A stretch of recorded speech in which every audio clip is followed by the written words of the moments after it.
Giờ này mình tiếp tục học luyện lại bài test từ đầu.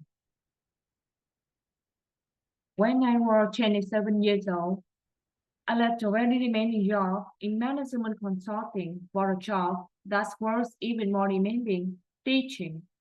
I went to teach seventh grade math in the New York City public schools, and like any teacher, I made a quizzes and tests. I gave out homework assignments. When the world came back, I calculated grades.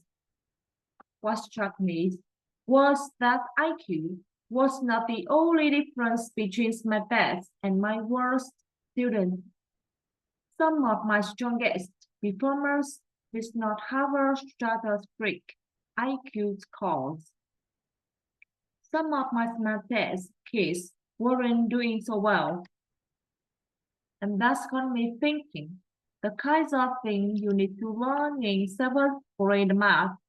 Sure, they're hard, ratios, decimals, the area of a parallelogram, but the concepts are not impossible, and I was firmly convinced that every one of my students could learn the material if they worked hard and long enough.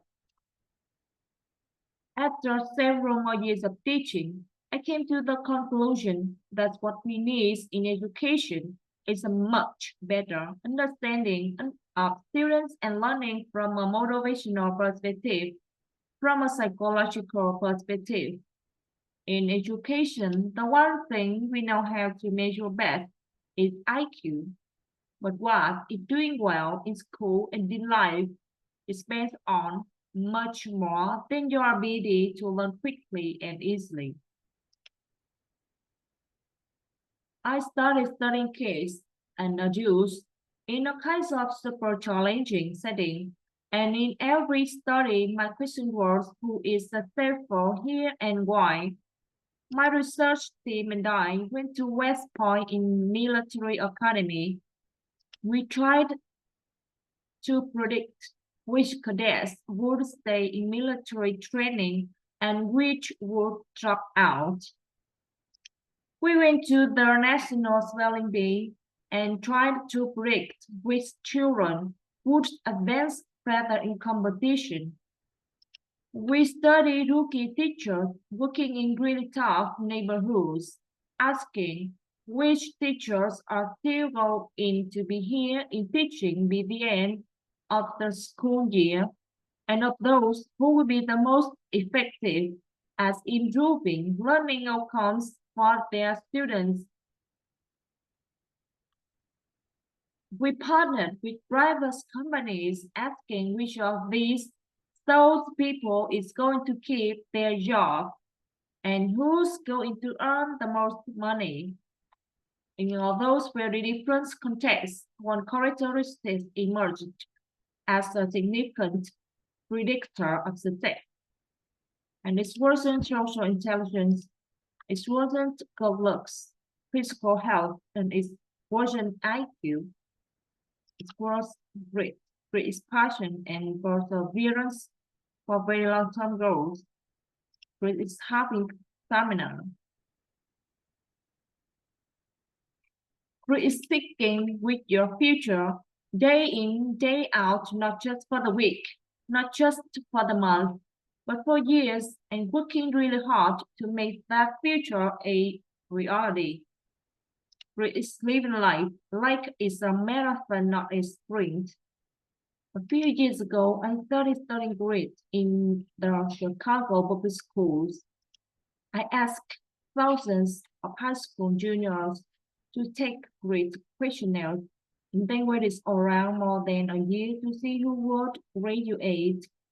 Turns out that grittier kids were significantly more likely to graduate even when they matched them on every characteristic I could measure. Things like family income, standardized achievement test scores, even how safe kids felt when they were at school.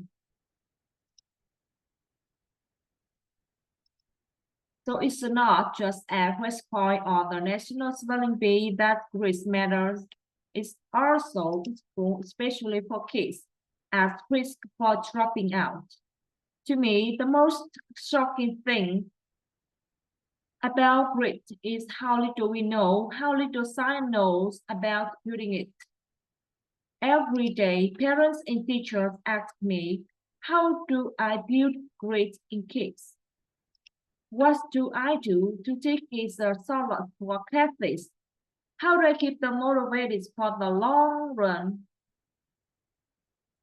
Be honest, the answer is, I don't know. What I do know is that talent doesn't make you greedy. Our data show very clearly that there are many talented individuals who simply do not follow through on their commitments. In fact, in our data, grit is usually interrelated or even inversely related to measures of talent.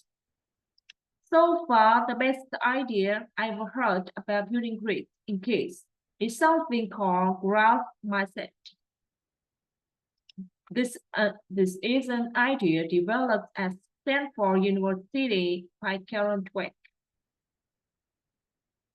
And it's the belief that the ability to learn is not fixed, that it can change with your effort. Dr. Dweck also that when kids read and learn about the brain and how it changes and grows in response to challenge, they are much more likely to persevere when they fail because they don't believe that failure is a permanent condition. So growth mindset is a great idea for building grit, but we need more, and that's where I'm going to end my remarks, because that's where we are. That's the work that stands before us. We need to take our best ideas, our strongest intuition, and we need to test them. We need to measure wherever we've been successful, and we have to be willing to fail, to be wrong, to start over again with lessons learned. In other words, we need to be greedy about getting our kids greedier. Thank you.